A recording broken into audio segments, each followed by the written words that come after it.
are some secrets that women don't tell men? Story 1. I learned that my fiancée would pluck her mustache as it grew in. Don't get me wrong, she didn't look like Tom Selleck or anything, but I realized as her health was declining and she was hospitalized for a long period of time, the stash was starting to show up.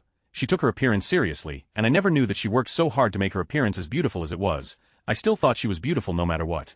Story 2. Sometimes we don't know what's wrong with us either. When you ask what's wrong and I say nothing, it's probably because I don't know why I'm in such a bad mood. Story 3. Sometimes I want to be touched, but I don't want. I'm not teasing or changing my mind. I want the physical comfort of your presence touch without the activity or mess. Dude, sometimes I don't even want to get off, I just want you to hold me, and those are not the same kinds of physical touch. Story 4. How many different types of weird fluids come out of us? So you've got period blood, which can be runny or gloopy and pink or red or brown, but then you also have cervical mucus leading up to ovulation, which can also be gloopy or thin, watery or sticky. This is different than the natural lubrication involved in arousal and self-cleaning. And once there's pregnancy involved, there's the cervical plug that sometimes comes undone before labor, and of course the amniotic fluid that can come out in small trickles or giant gushes during childbirth. Fun fact: if your partner is tracking her fertility at all, she's actually supposed to touch that cervical mucus to determine how close to ovulation she is. Nature is cool and gross. Edit. Someone mentioned breast milk, which I can't believe I left off. Breast milk is made from the nutrients of a woman's blood in the first few days after birth. It's more of a thick yellow liquid called colostrum before it becomes the sweet, white thinner milk folks are familiar with. Story 5. Not exactly a secret, but something many women don't realize they have to spell out. When we say it's the thought that counts, that means the amount of thought, not that you experienced a singular thought, e.g. I like guitars, so we'll get her a guitar for her birthday is a single thought that doesn't actually involve her and will be a disappointing gift. I know she likes purple, diary writing and calligraphy, so I will buy her a purple diary, and a calligraphy pen is something that requires the process of thought and memory, and will be highly appreciated. Story 6. When we quit trying to resolve long-standing issues that we have tried to remedy with you multiple times, it doesn't mean we have given up or the problem is resolved. It means we are tired of wasting our energy and starting to resent the situation. Story 7. Women are all different, but I'd say that for many of us, one thing we wouldn't admit is how easy it is to make us feel insecure about our looks or attractiveness, and that is especially true for romantic partners. As much as we try to project confidence and acknowledge that our worth is not tied to our beauty, deep down we still want to feel like our partner's ideal. Strangers can compliment us or fawn over us all day, but if we don't feel beautiful to our partner specifically, we have a hard time feeling good about ourselves. Story 8. We'd like to be friendly and smile and compliment you, or help you out when you need it, but we're afraid you'll take it as flirting and then start stalking, harassing us. Story 9. If I liked you first, I already know everything about you and I have known you for a few months now, I just want to know what I'm getting myself into before approaching you. Sorry if my English doesn't make sense. Story 10. We would like to have male friends without there being tension or anything involved, but we know that's akin to wishing for a unicorn 99 of the time. Story 11. When we go quiet and you notice the arguments have stopped is because we're physically, mentally and emotionally done, and it's already way too late to fix it. Story 12. How much not listening to us is hurtful. When I have to repeat something 3 times on a regular basis because a guy is distracted with something, I pretty much never have to ask someone I'm dating to repeat something unless something loud is going on. Story 13. All the little ways men can be misogynistic. When we bring it up, we're emotional or can't take a joke. Little secret, we love jokes that were not the punchline of. Story 14. If you want to make your woman feel safe, start by protecting her from your family. Call out your mother's bitchy comments. Take her side when your dad brings up politics. These are things that actually make us suffer on a regular basis when we choose to join our life with yours. They make us feel vulnerable, and if you defend them, then we question why we're with you. Standing up for us is the bare minimum to deserve our respect. A bear attack is the least of our concerns. Unless we live in bear country, in which case we probably know more than you about how to handle one. Story 15. Just because your previous woman partners liked a specific something you did in bed, doesn't mean I do. Pay attention when I don't seem to enjoy the moves you were told you were good at. They either lied or I just don't like the same things. Story 16. Housework is not our hobby. We just try to not hate every single minute of doing it, and therefore try to learn hacks and about new products so that it can be less of a pain in the neck, but it isn't a fun hobby. Story 17. We remember everything, and every detail stacks up over time to build an image of you and the relationship, like a jigsaw puzzle, so be very careful about what you say or do, because you may not think it a big deal at the time, but for us, it stacks.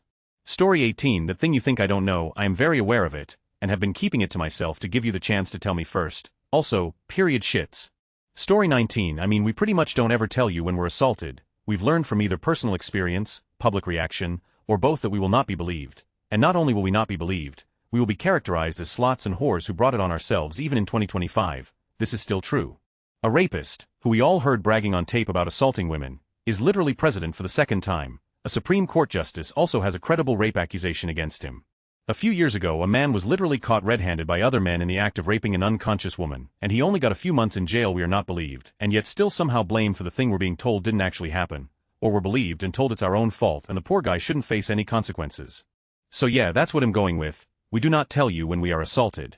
Story 20. Strippers have to tuck their tampon strings inside them and sometimes have to fish it out when our period comes and we still have to pay the bills. Now there are cups, but for the longest time companies didn't care about it. Story 21. Y'all need to give us more foreplay. Almost no men do enough. Y'all wouldn't like if we went straight for your whole dry, would you? Also, we want forehead kisses and cuddles way more than we let on. Story 22. That only 2/0 of women can from penetration alone. I think it was Richard Pryor who said something like, women would allocate to foreplay the amount of time a man would allocate to, say, building a garage. Don't be misled by what you see on the screen. Story 23. That we partake in your hobbies' interests just for the joy of spending more time with you. Sometimes we do eventually enjoy the hobby, but it's not guaranteed. We might hide our joys from you, especially the more basic or stereotypically girly ones. Society has a habit of going out of its way to on the things women love. Bands, flavors, activities, colors, and so on. So if we trust you enough to share, don't that up. Our issue with has more to do with the expectations it puts on us than insecurity, though it can be that too. If your habit doesn't affect our life, who cares? But if I'm expected to look, sound, and act like someone else in bed, to the point that you aren't interested in me as myself, it makes it not fun anymore and hard to get off. Obviously I'm not going to initiate when that's the case. Story 24. Ladies, anyone else ever get a random vagina hair that decides to stab the sensitive bits? I wonder if that happens with men's noses from their mustaches. Story 25. When the waiter comes to the table at the end of the meal and asks saved room for dessert, we want dessert, please split dessert with us. Not only is it delicious, but eating dessert together off a single plate is cute as.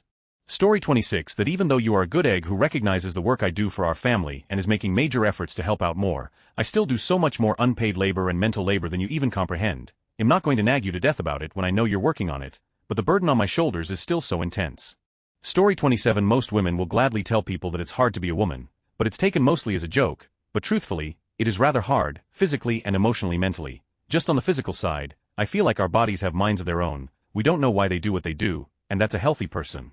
Honest to God, I don't know a single female in my life who does not have issues with her reproductive system, endometriosis, adenomyosis, PCOS, fibroids, iron deficiency, anemia from blood loss, or just straight up painful, heavy periods that interfere with daily life, and the absolute medieval OBGYN care we get is atrocious. My husband was scared for me during an endometrial biopsy when he saw the tools, and that's not counting stupid like random or recurring cysts. Inner or Bartholin gland cysts are from yeast infections from sweating or eating too much sugar or too many baths or whatever. UTIs make you want to die, and you can get them simply from having. The simplest thing can you're up, and then emotionally, mentally, we know why it's happening, as part of our hormones dropping for our periods, but we have zero control over it and we don't know what will help. But even with people calling women emotional, we try our best to keep going with life and do our normal stuff daily.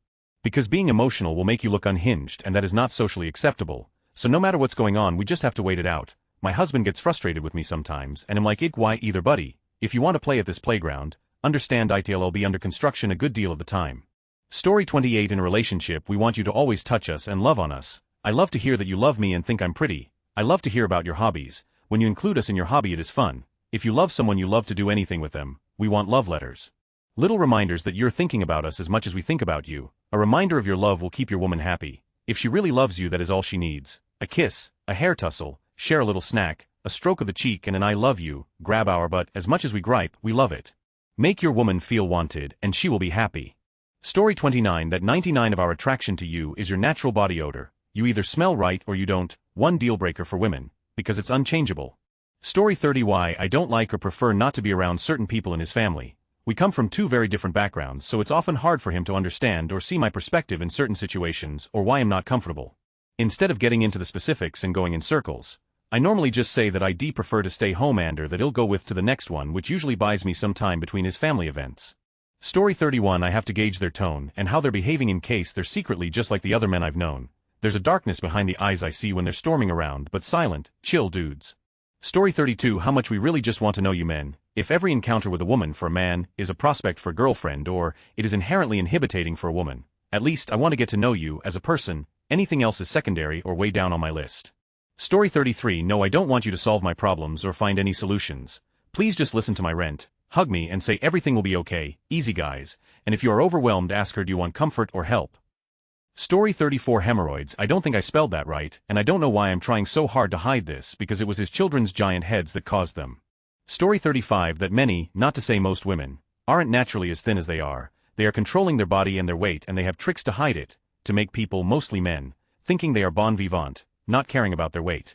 Things like eating salad or soup 6 days a week but going for a burger when they are out with men, because they are not counting calories although they are. I am always surprised how my guy friends thinks that my girlfriends are not like the others girls. They are just feeling so well in their body, naturally, and can even date people without noticing all those tricks. It's a pity such tricks feel needed. Story 36 Millennial and Gen Z women are the FBI. If they want to and have the skill, they can find out a lot about you, and will not tell you they know this information right away because it freaks them out. It is a fun game to see how far they can go, but if this person is going to be close to them, it is also done for safety. It's all public information. Example, my friend was hyping up a guy and wanted us to meet, which she wanted to lead to a date. She did say he had some issues in the past, but he's so much better now. He had 2 pages of criminal charges, dozens of charges, most of them theft. He actively had an open theft and trespassing charge while that friend was talking to me about him. I think you'd understand if I didn't want him near me. I like my stuff not stolen, thank you. Story 37 How scared of you we are initially, or even after years. I think we talk about it in general like the man versus bear discussion, but not specifically to the man you're with dating married to, if that makes sense.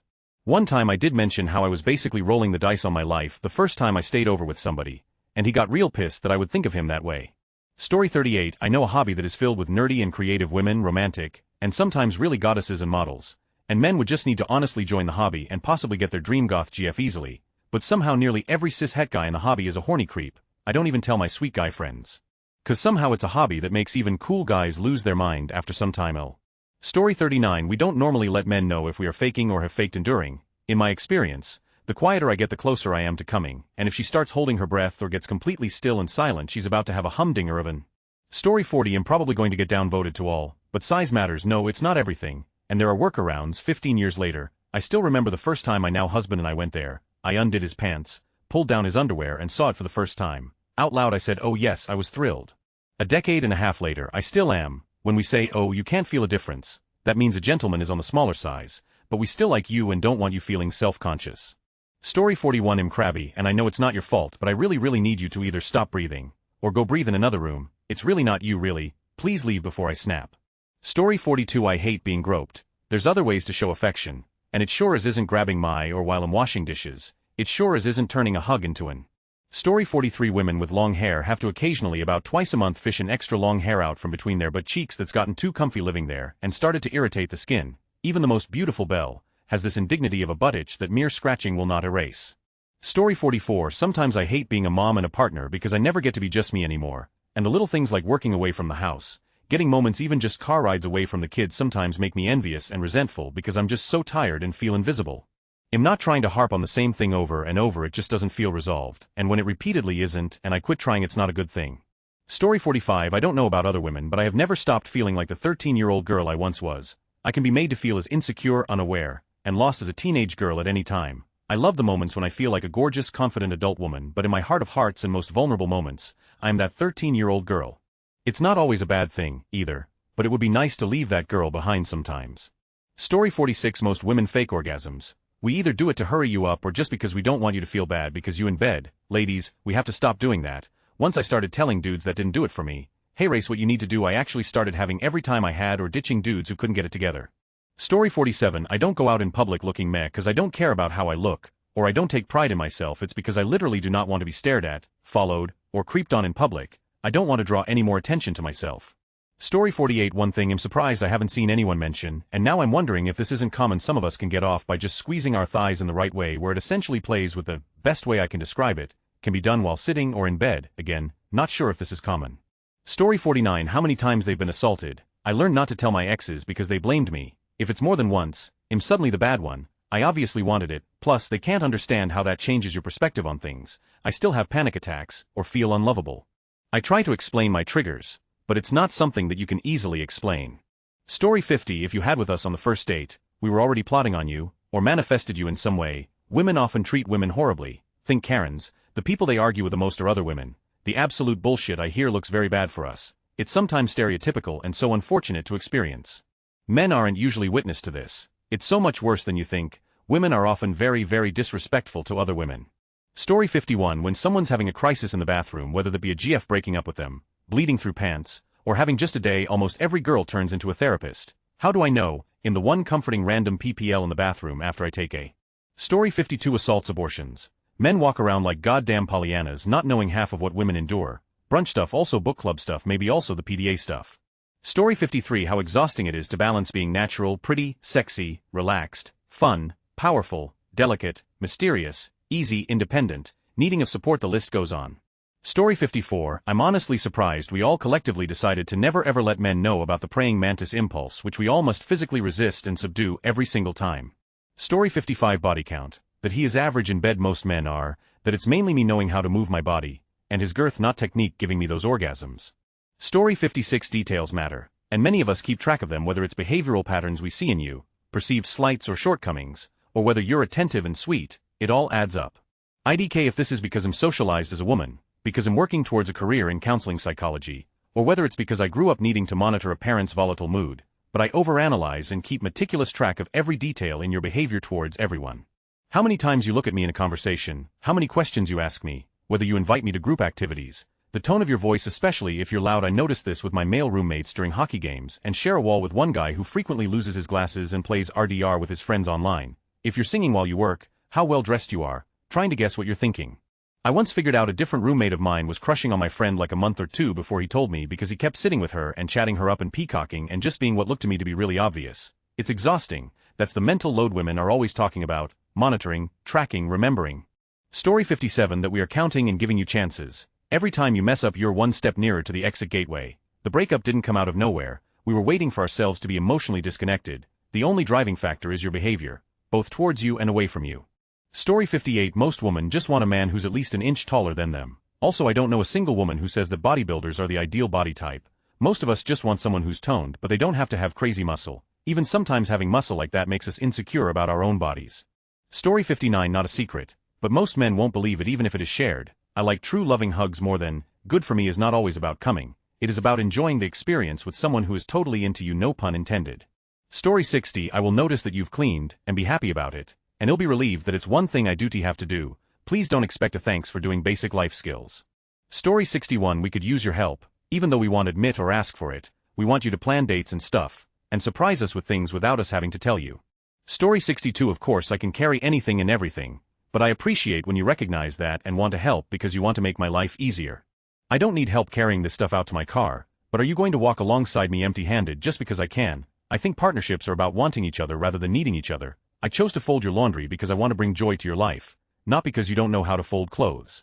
Story 63 Sometimes we dress up for ourselves or other women, not for men. Like, yeah, compliments from guys are fine, but the OMG where'd you get that top? From another woman, top-tier serotonin. Most guys have no idea that half the fashion makeup effort isn't even about them.